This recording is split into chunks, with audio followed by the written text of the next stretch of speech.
오늘은 그 사람들의 입에 회자되고 있는 첨단 기술 동향에 대해서 좀 살펴보려고 합니다. 핵전지, 그리고 인공지능, 메타버스, 양자 컴퓨터 이렇게 네 가지에 대해서 좀 살펴보려고 합니다. 먼저 전기자동차 쪽을 좀 살펴보고 넘어가겠습니다. 전기자동차는 구동장치, 제어장치, 동력장치 이렇게 크게 세 파트로 구성이 되어 있죠.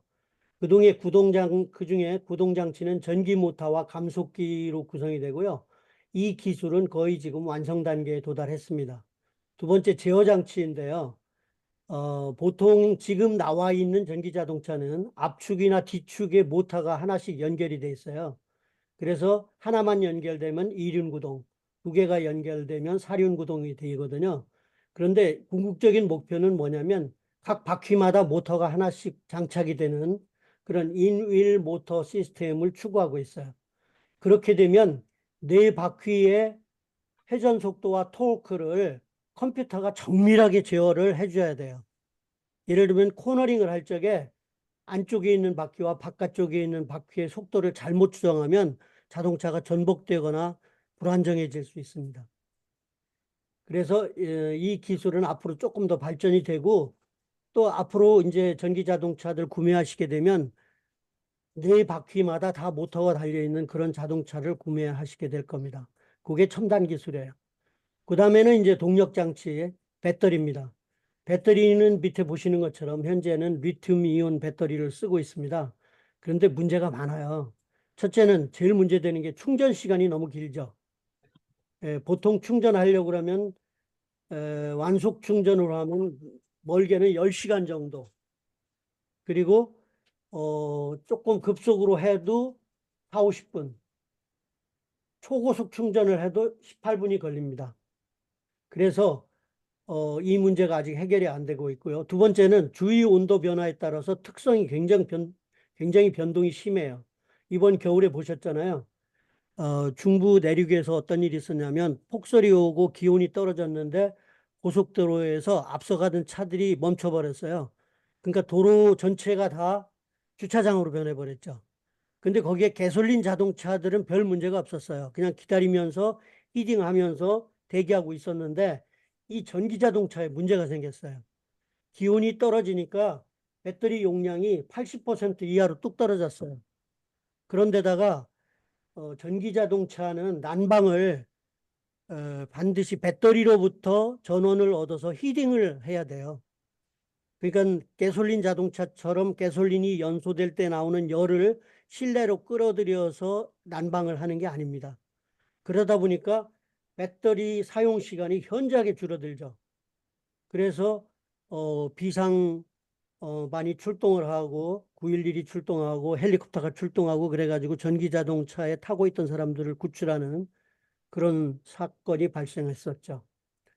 이 오른쪽에 보시는 표와 같이 아이오닉 6 자동차에서는 21% 그 마이너스 7도씨가 됐을 때, 그러니까 20도 F에서 20%가 감소하고요. 테슬라 모델 Y도 마찬가지 20%가 감소하고, 폴스타2, 요거는, 독일에서 만드는, 볼보에서 만드는 자동차죠. 전기자동차. 이것도 30% 가까이 용량이 줄어들어요. 그러니까 아주 심각한 문제죠. 그래서 배터리 성능 개선에 대한 욕구가 굉장히 심각하게 이루어지고 있습니다. 우선 그 중국이 이 배터리 기술이 최근에 와가지고 엄청나게 많이 발달을 했어요. 그런데 미국에서 굉장히 견제가 심해가지고 지금 중국제를 수출을 못하도록 이렇게 막아버렸죠. 그래서 지금 전 세계 시장에서 한국산 배터리가 아주 각광을 받고 있는데 그 중에서도 삼성과 LG 배터리입니다. 삼성에서 P5, P6 배터리가 지금 상당히 많이 연구가 되어 있고 그 중에 그 양극재의 니켈 함량을 높임으로써 성능을 개선한 거 그게 P6 배터리입니다. P5는 이미 양산이 되고 있어요. 헝가리 공장에서 양산해가지고 BMW i7에 탑재하고 있고요. 그 다음에 LMFP 배터리라는 게 있는데 LFP라는 건 뭐냐면 리튬 인산철이에요.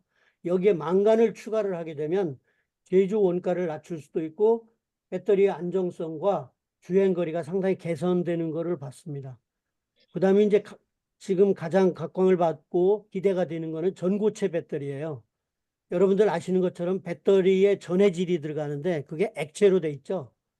액체로 돼 있는데 그거를 고체로 바꾸는 연구가 진행이 되고 있어요. 그렇게 했더니 온도 특성이 개선이 되더라. 온도가 낮아져도 별로 용량 감소가 줄어들더라. 그런 걸 발견했고 또 한 가지는 충격 시에 전해액이 누출되지 않기 때문에 화재나 폭발의 위험성이 없다. 그래서 지금 현재 이미 시제품이 만들어져서 성능 평가도 다 끝났습니다. 다만 지금 공장을 짓고 있는데 생산 라인을 지금 설치하고 있는 중이고 2027년에 양산을 목표로 하고 있습니다. 종전에 쓰고 있는 배터리에 비해서 성능 향상이 30% 정도 기대된다고 알려져 있고요. 전동공구용으로도 쓰고요. UPS, Uninterruptible Power Supply, 무정전 전원 공급 장치에 사용하고 있고요. 그다음에 전기 자동차에도 이게 탑재될 거로 기대하고 있습니다. 또 한 가지는 이제 LG 에너지 솔루션에서와 카이스트가 합작으로 만드는 리튬 메탈 전지가 있어요. 이거는 이미 이제 양산이 되고 있는데 이게 한 번 충전에 560마일까지 갈 수 있다고 합니다. 그러니까 지금 나와 있는 배터리들보다는 수명이 상당히 긴 거죠. 그런데 이와 같은 배터리들은 문제가 뭐냐? 어차피 성능이 개선되더라도 중간중간마다 충전을 해야 된다는 결함을 가지고 있죠. 그런데 지금 여기에 그 대안으로 제시되는 게 뭐냐면 뉴클레어 배터리, 애토믹 배터리라고 부르는데 핵전지 혹은 방사능 전지라고 부르는 게 있습니다. 이거는 뭐 지금 처음 나온 얘기는 아니에요. 1913년에 헨리 모슬리라는 사람이 방사선을 쪼이면 전류가 발생하더라는 원리를 찾아냈어요. 그 이후로 쭉 진행이 돼가지고 1950년대, 60년대에 그 잠수함, 물속에 들어가서 장기간 동안 작전을 수행하는 잠수함은 중간에 올라올 수가 없죠. 그래서 거기에 핵전지를 사용을 했어요. 그 다음에 우주선, 보이저 2호에 핵전지가 탑재가 됐어요.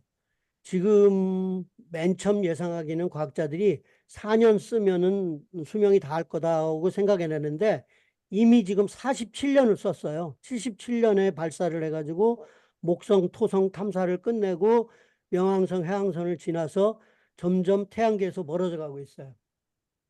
그런데 거기에 이 핵전지가 탑재가 됐는데 지금까지도 정상 작동을 하고 있습니다. 47년이 지났는데. 그리고 또 의료용 전지, 예를 들면 인공심장의 배터리를 교체용 배터리로 하게 되면 수시로 가슴을 열어서 수술을 해야 되죠.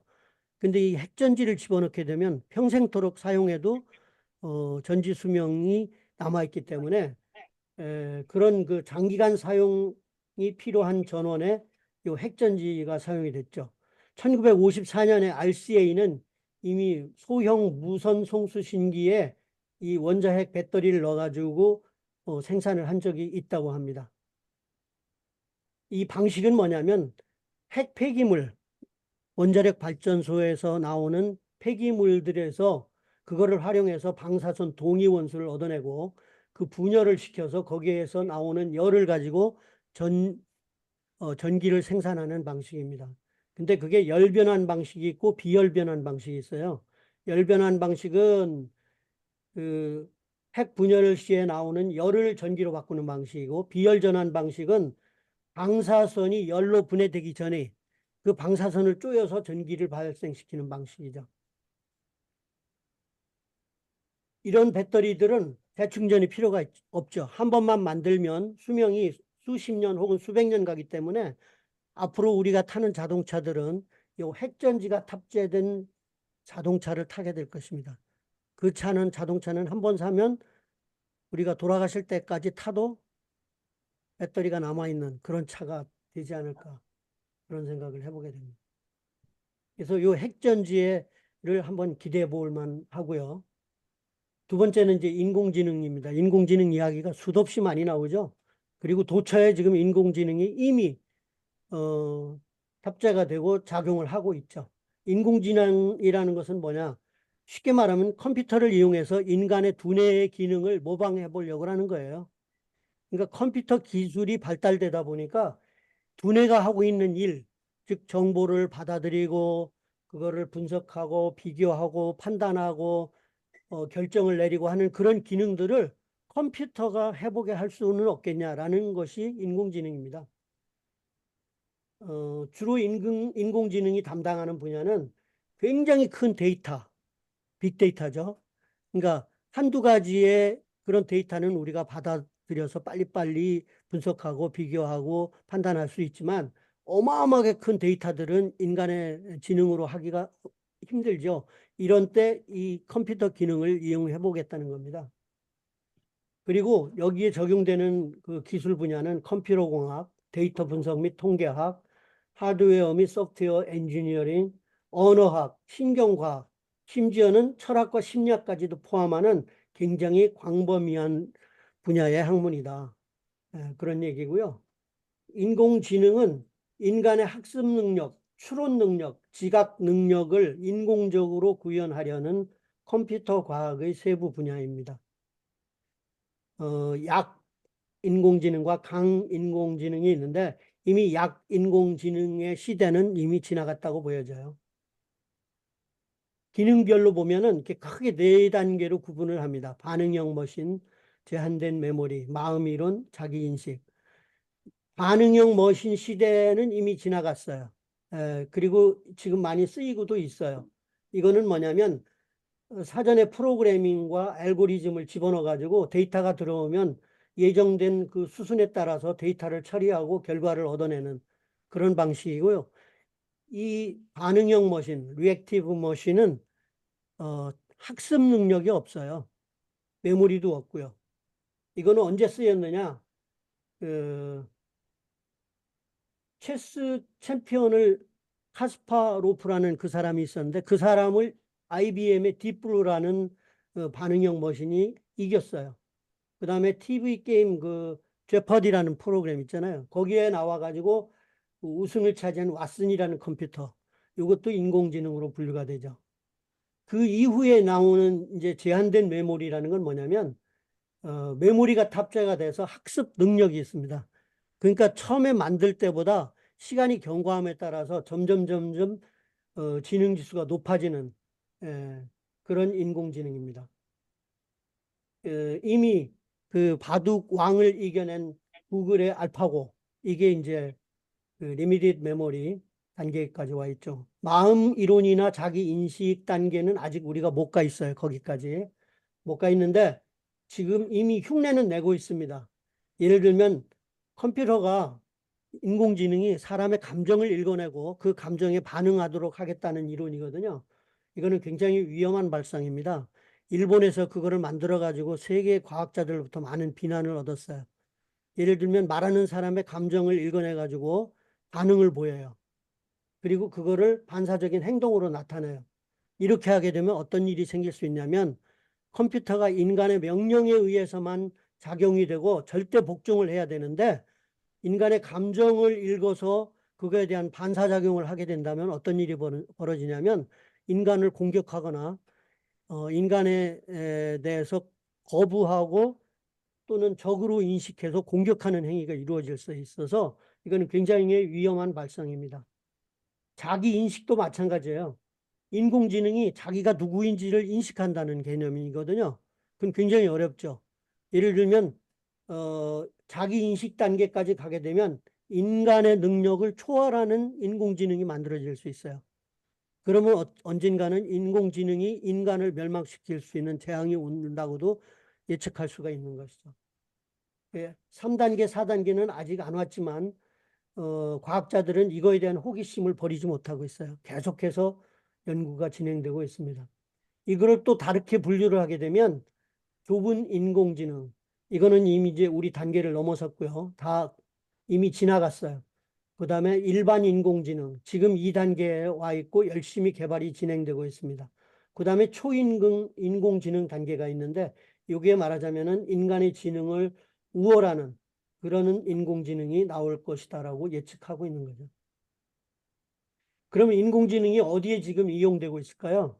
제일 먼저 그 전기 자동차의 자율주행 차량에 적용이 되고 있어요.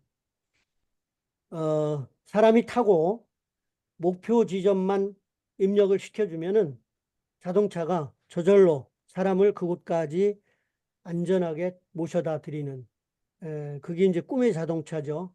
이거를 일론 머스크가 테슬라를 만들어 가지고 캘리포니아 주에서 허가를 얻어서 정식적으로 시험 주행을 그동안에 오랫동안 해왔어요. 그랬는데 최근에 얼마 전에 어, 그 오동작으로 인해 가지고 사고가 몇 건 발생을 했죠. 그래서 지금 주춤하고 있는 단계입니다. 왜 그러냐면 그 여러 센서들로부터 들어오는 정보를 처리를 해서 그 자동차가 정지할 거냐, 주행할 거냐, 방향을 어디로 갈 거냐, 속도는 얼마로 할 거냐 등등을 결정을 해야 되는데 컴퓨터의 제어도 늦고 그다음에 그 들어오는 데이터를 분석하고 판단하는 것도 늦고 그래가지고 급, 급진적 사고가 발생했을 때 대처를 못하는 거예요. 그런 것 때문에 좀 문제가 되고 있어서 개선이 좀 요구가 되고 있고요. 그러나 이거는 조만간에 나올 겁니다. 그래서 운전을 못 하시는 분, 이제 운전면허가 필요가 없게 되겠죠. 지금 뭐 노인들 운전면허 박탈하자는 막 그런 얘기가 어디서 나오더라고요. 이제 그런 걱정 우리가 안 해도 될 것 같습니다. 이 차량만 나오면 딱 타고 목표 지점만 넣어주면 알아서 주행하는 그런 자동차, 꿈의 자동차가 곧 나올 걸로 예상이 되고요. 그 다음에 스마트 디지털 도우미. 이건 어떤 기능이냐면 우리 유튜브를 써보면 금방 알죠. 유튜브에서 어떤 거를 검색해서 보고 나면 그 다음에 그거와 유사하고 비슷한 내용들을 계속해서 올려주죠. 그게 뭐냐면 인공지능이 그 안에서 그 시청자의 취향을 먼저 읽어내요. 그래가지고 거기에 맞는 그 미디어들을 찾아내가지고 계속해서 추천해주는 기능이 있어요. 예를 들면 넷플릭스에서는 영화를, 그리고 스포티파이에서는 음악을 그 분석을 해가지고 추천해주는 기능을 수행하고 있습니다. 그리고 마이크로소프트에서 진행하고 있는 인너 아이 프로젝트. 요거는 뭐냐면 뇌의 신경계를 연구를 해가지고 뇌의 신경과 인공지능을 서로 결합시키겠다는 거예요. 이미 이것도 일론 머스크가 사람의 뇌를 열어가지고 거기다가 인공지능 칩을 실제로 연결을 했어요.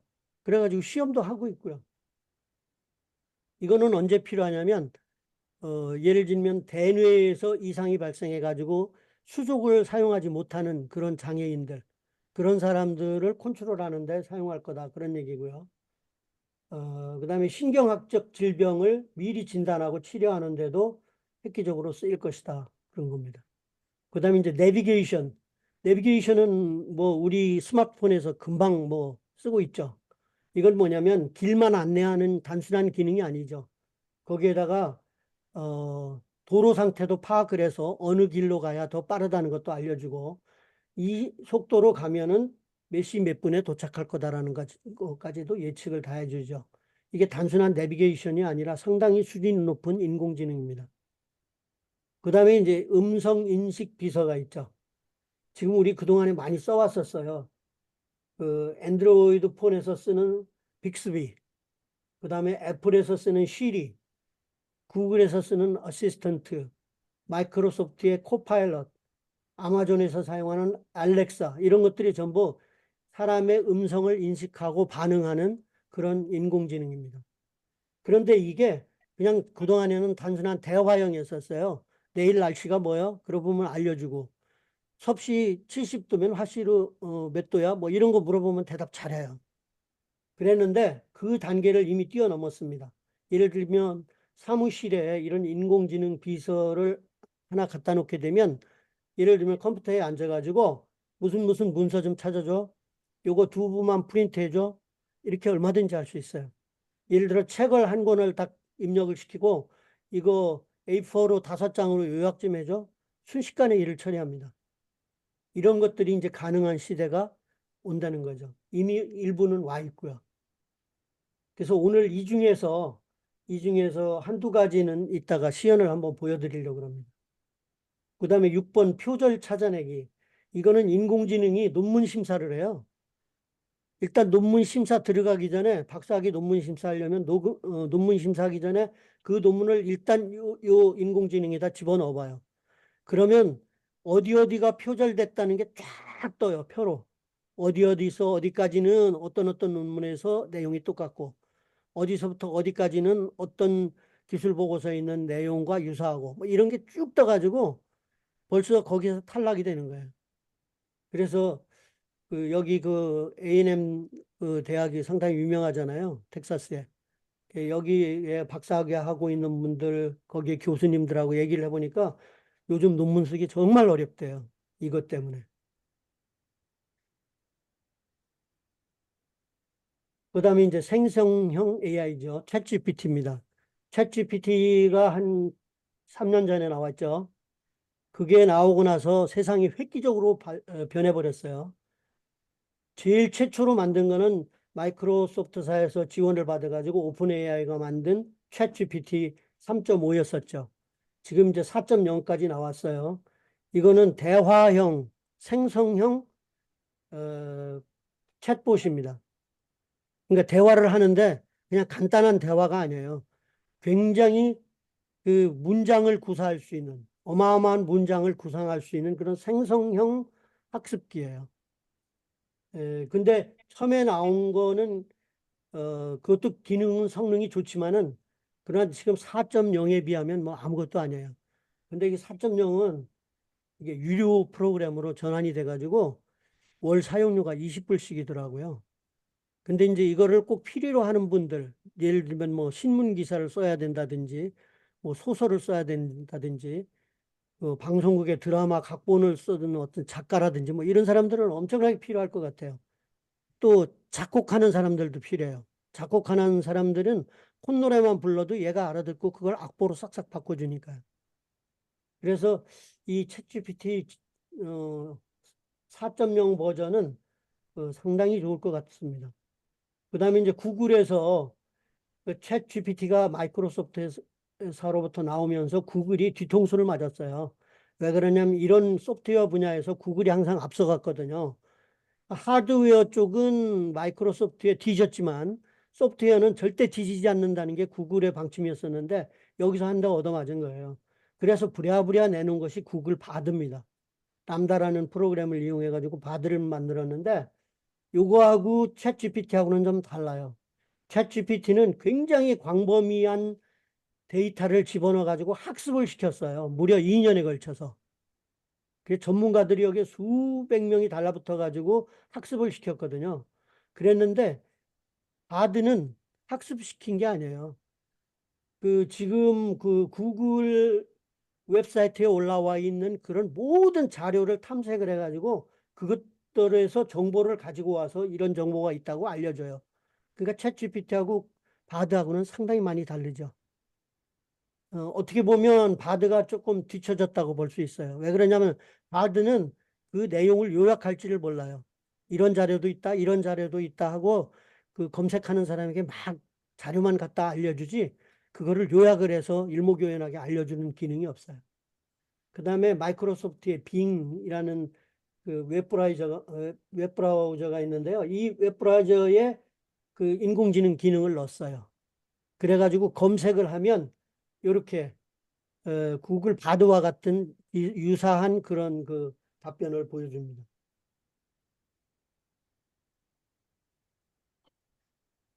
그 다음에 메타 라마, 클로드, 깃허브의 코파일럿, 제스퍼, 아마존 뭐 이런 것들 여러 가지가 있거든요. 그 중에 오늘 아마도 코파일럿하고 챗 GPT에 대해서는 한번 시연을 제가 보내드리려고 그래요. 한번 작동을 시켜서 답변이 어떻게 나오나 한번 보여드리려고 그러고요. 그 다음에 인공지능이 앞으로 어떤 방향으로 갈 거냐. 이거 상당히 중요하거든요. 소매 및 쇼핑몰 분야, 여행, 레스토랑, 엔터테인먼트 분야, 의료 분야, 디자인이나 기술 개발 분야, 그 기술 개발 분야에 보면은요, 컴퓨터 프로그래밍을 하는데 이 GPT가 그거를 해내는데요. 나는 이런 기능을 하는 프로그램이 필요하다 그러면 얘가 그 프로그램을 다 짜줘요. 옛날에 아마 여기 계신 분들 대학 다니실 때 프로그래밍 했던 기억 나실지도 몰라요.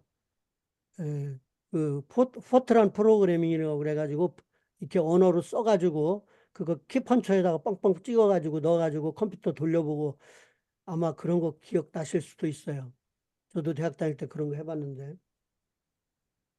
그 다음에 금융, 법률 지원 서비스 이런 것들은 아마도 이게 인공지능을 당해낼 수가 없을 거예요. 그 다음에 제조 분야. 제조 분야는 이미 엄청나게 많이 왔죠. 뭐, 예를 들면 그 기아 자동차의 자동차 제조 라인의 40%가 이미 인공지능이 하고 있다고 합니다. 예를 들면 용접이라든지 조립이라든지 이런 거는요, 엄청나게 빠르게 진행이 된답니다. 사람이 하는 일들이 많이 줄어드는 거죠. 그 다음에 품질 관리 같은 경우는 뭐 인공지능이 하게 되면 완벽하죠. 사람이 하는 것보다. 그 다음에 물류 운송 분야. 예, 이런 거는 뭐 굉장히 잘 돼 있어요. 예를 들면 큰 창고에 어떤 물건이 들어오잖아요. 그럼 거기에 인식표가 하나씩 다 붙어 있어요. RFID라고 그러는 그 인식표가 붙어 있는데 그게 그 문을 통과하는 순간에 그 센서가 딱 읽어드려요. 그래가지고 그, 그 창고를 관리하는 컴퓨터 프로그래밍이 거기에 몇 개가 무슨 물건이 몇 개가 입고됐다. 또 몇 월 며칠 몇 시에 무슨 물건이 몇 개가 출하됐다. 그게 그냥 저절로 딱딱 찍혀요. 사람이 그거 몇 개씩 세고 뭐 그걸 종이다 적고 그런 일이 없어요. 인공지능이 어마어마하게 이런 데 도움이 될 거고요. 엔터테인먼트 분야나 스포츠 분야에서는 팬들을 위한 맞춤형 그런 경험이 나올 거다. 그리고 훈련이나 퍼포먼스를 모니터링하는 기능도 될 거다. 뭐 그런 얘기고요. 그다음에 이제 번역기가 이게 그 인공지능을 이용해서 어마어마하게 발달하고 있어요. 한국에서 많이 쓰고 있는 팝하고 이건 네이버에서 만들었죠. 그래서 여기 여러 가지 이거를 다 비교를 해봤어요. 같은 문장을 주고 한번 번역해봐라라고 시켰는데 다 특성이 다 달라요. 예를 들면 파파고 같은 경우는 일본어와 한국어를 번역하는 데서는 어마어마한 강점을 보였어요. 굉장히 정확하게 번역을 하는 기능을 보여줬고요. 그 다음에 구글 번역기, 여러분 많이 쓰시죠? 이거는 뭐 구글에서 기본적으로 크롬을 깔면 이게 기본적으로 제공을 해주니까 이건 많이 쓰실 거예요. 그리고 뭐 그 웹사이트 보시다가 그냥 바로 오른쪽 위에 상단에 가가지고 언어 바꾸기를 하게 되면 그 영문으로 돼 있던 그 웹이 저절로 그냥 한국어로 싹 바뀌어 버리죠. 순식간에. 그런 거 보셨을 거예요. 근데 이 구글도 옛날에 엉터리로 번역을 했거든요. 말도 안 되게 번역을 했는데 지금은 상당히 번역을 정확하게 해줍니다. 물론 이제 전문 용어 같은 경우는 좀 모자라요. 그 다음에 딥L은 독일에서 만들었는데 이거는 주로 독일어, 프랑스어, 스페인어 등에서 완벽하게 번역하는 능력을 보여줬어요. 그 다음에 플리토 AI 플러스라는 게 있는데 이거는 굉장히 전문 분야까지도 그 하나하나의 단어를 정확하게 번역하는 걸 보여줬다 그러네요. 그리고 25개 언어까지도 지원을 한다 그럽니다. 예, 플리토 AI 플러스는 저는 아직 못 써봤어요. 그 다음에 그 챗봇이 있죠. 이 챗봇은 이제 주로 어디서 쓰느냐면 관공서 또 어떤 회사 뭐 이런 데 전화 걸면 혹은 이제 전화 걸면 이제 응답하는 게 이게 챗봇입니다. 사람이 응답하는 게 아니에요. 챗봇이 먼저 나와가지고 하다가 자기가 할 수 있는 분야는 하고 안 되면은 그쪽 부서로 전화를 돌려주겠다고 돌려주고 그러죠. 또 어떤 뭐냐 쇼핑몰에 같은 데 들어가 보면은 오른쪽 밑에 채팅 창이 뜨죠. 그러면서 무엇을 도와드릴까요? 하고 딱 뜬단 말이에요. 그때 이제 이렇게 하면은 거기서 응답을 해주고 그러죠. 그런 것들을 하는 것이 요 챗봇입니다. 구글 바드에서도 하고 있고 챗GPT에서도 하고 있고 코파일럿도 하고 그래요. 주로 여기 이제 그 차이점을 비교를 해보면 구글 바드는 텍스트 처리와 요약에 우수하고 챗GPT는 챗봇과 번역에 유리하다. 코파일럿은 개발자를 위한 코딩 프로그램을 짜는데 상당히 도움이 되더라. 뭐 그런 얘기예요. 그 서울대 평생교육원장을 하시는 이찬 교수님이 앞으로 우리가 인공지능 시대, 챗 GPT와 같은 그런 것들이 그 범람하는 시대에 우리의 자세가 어떠해야 되냐 해가지고 6가지, 7가지를 이렇게 그 권면을 해주셨어요. 근데 필요한 것 같아서 제가 한번 올려봤습니다. 첫 번째는 커뮤니케이션 능력을 향상시켜야 된다. 이 챗 GPT나 이런 그 디지털 기기하고 우리가 의사소통을 하려면은 굉장히 우리가 쓰는 말이 정확해야 돼요. 모호하면 안 돼요. 컴퓨터가 정확히 알아듣고 그 의미를 이해할 수 있어야 돼요. 그러니까 우리가 평소 대화할 때 그냥 두리뭉실한 얘기를 하는 버릇을 지양해야 돼요. 정확하게 똑똑한 얘기, 그 의미를 정확하게 이해할 수 있도록 얘기하는 습관을 길러야 된다. 그리고 비판적 사고력을 가져야 된다. 예를 들면 인공지능이 답변을 하게 되면 그거를 우리가 무조건 맹종하지 말고 실제 이게 맞는 얘기인지 한 번쯤은 비교해보고 판단하는 능력이 있어야 된다. 그런 얘기고요. 문맥 이해력. 예를 들면 챗 GPT 같은 경우에는 무슨 논문을 요약해서 알려줘 그럼 쫙 요약을 하거든요. 근데 요약하는 과정에서 문맥이 서로 안 맞을 수도 있어요. 그런 것들은 우리가 찾아내가지고 고쳐가면서 쓸 수 있는 능력이 있어야 된다. 그 다음에 창의력도 좀 있어야 된다. 얘들이 알려주는 답을 그대로 쓰기보다는 거기에 우리의 생각을 더 붙여가지고 더 좋게 만드는 능력도 가지고 있으면 좋을 것 같다. 그런 얘기고, 직업 윤리가 좀 있어야 된다. 왜냐하면 얘들이 알려주는 답이 때로는 편견과 오류를 포함할 수도 있어요. 그러니까 그것들을 우리가 걸러내야 될 수도 있고요. 어떤 거는 예를 들면 그 나쁜 자료를 만들어낼 수도 있어요. 딥페이크라고 그래가지고 요즘에 그 윤석열 대통령이 이상한 얘기하는 거를 AI로 만들어가지고 누가 웹사이트에 올려놨죠. 예, 그런 거 나쁜 거를 만들 수도 있어요. 어떤 연예인을 갖다가 나체 사진을 만들어 가지고 여기에 게재한다든지 막 이런 거 할 수 있으니까 그런 것들을 우리가 윤리적으로 걸러낼 수 있는 능력이 있어야 되겠다. 그런 얘기고, 디지털 리터러시는 뭐냐면은 그 아날로그의 문장 실력이 아니라 디지털 문장 실력도 좀 갖추면 좋겠다. 그런 얘기입니다. 그 다음에 학습에 대한 민첩성이 있으면 좋겠다. 문제는 뭐냐면 이런 쪽에다가 시간과 노력을 기울이는 자세가 좀 필요하다. 뭐 그런 얘기입니다. 귀담아 드렸으면 좋겠습니다. 다음 문제, 인공지능은 거기까지 하고요. 메타버스 얘기 조금만 하겠습니다. 메타버스는 가상현실과 현실 세계를 융합한 공간이에요. 융합한 공간. 최근에 그래픽 기술이 엄청나게 발달했죠. 컴퓨터를 이용해서. 그 다음에 인터넷과 인공지능 기술이 발달했단 말이에요. 이거를 종합해가지고 현실 세계와 거의 똑같거나 유사한 가상현실을 만들어요. 버추얼 리얼리티를 만들어요. 그래가지고 그거를 지금 여기 그 사진에서 보시는 거와 같은 그런 기어헤드 이런 걸 쓰고 여기에 화면으로 동영상으로 직접 볼 수 있는 거예요. 그런데 이게 마치 내가 이런 환상 세계를 거닐고 있는 것처럼 착각에 빠질 정도로 똑같은 체험을 할 수 있게 그렇게 제공해 주는 장비가 메타버스입니다. 그러니까 가상현실이 있고요. 증강현실이 있어요.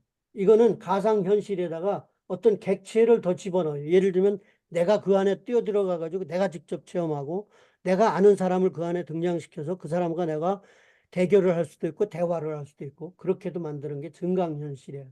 그래서 지금 가상현실과 증강현실이 굉장히 많이 각광을 받고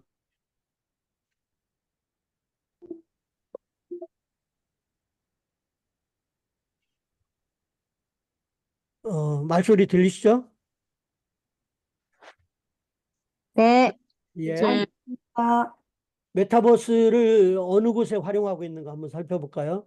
가상 쇼핑하는데 많이 쓰이고 있다고 그럽니다. 예를 들면 어떤 옷을 사고 싶어요. 그러면은 쇼핑몰에 들어가 가지고 쭉 골라요. 그래서 이 옷이 내가 마음에 든다. 디자인도 마음에 들고 사이즈는 뭘로 할까? 그래가지고 선택이 되면 실제로 내 몸을 거기다가 입혀봐요. 내 몸에 그 옷을 입혀보고 짱 잘 맞는지 본 다음에 구매를 해서 집으로 배송되도록 하는 그런 기능까지 나올 것이다. 그런 얘기고요. 가상교육. 이거는 뭐 굉장히 많이 지금도 이제 많이 왔어요. 이 단계까지. 뭐냐면은 전에 우리가 공부할 때는 시청각 교육 엄청나게 떠들었잖아요. 그랬는데 이제 지금은 가상교육 여기까지 왔어요. 가상현실을 통해서 교육을 할 수 있는 거죠. 예를 들어 오늘 공부하는 내용이 남극에 관한 거다. 그러면은 메타버스 이걸 착용하고 도 가까이 가서 보고 필요하면 만져보기도 하고 그렇게까지 할 수 있는 거죠. 그 다음에 소셜미디어. 소셜미디어도 이게 어마어마하게 많이 왔죠. 직접 사람들끼리 가상현실 속에서 서로 만나서 대화할 수 있고, 그 다음에 어떤 게임도 할 수 있고, 같이 어디를 뭐 견학을 할 수도 있고, 뭐 그런 거죠. 그 다음에 가상 경험익 엔터테인먼트. 뭐 이것도 예를 들면 오늘 우리가 모여서 뭐 오페라 라트라비아타를 보겠다. 그러면은 쭉 메타버스 끼고 연결해 놓은 거죠. 여기다 연결한 다음에 쭉 즐기는 거죠. 그러면은 내 눈앞에서 직접 오페라가 펼쳐지는 것을 직접 보는 거죠. 음악을 들으면서 직접 감상을 할 수 있는 거죠. 그런 시대가 곧 온다는 거죠. 그 외에도 운전 연습을 하는데 자동차를 타고 연습하는 게 아니라 이 메타버스를 끼고 직접 조작을 해보는 겁니다.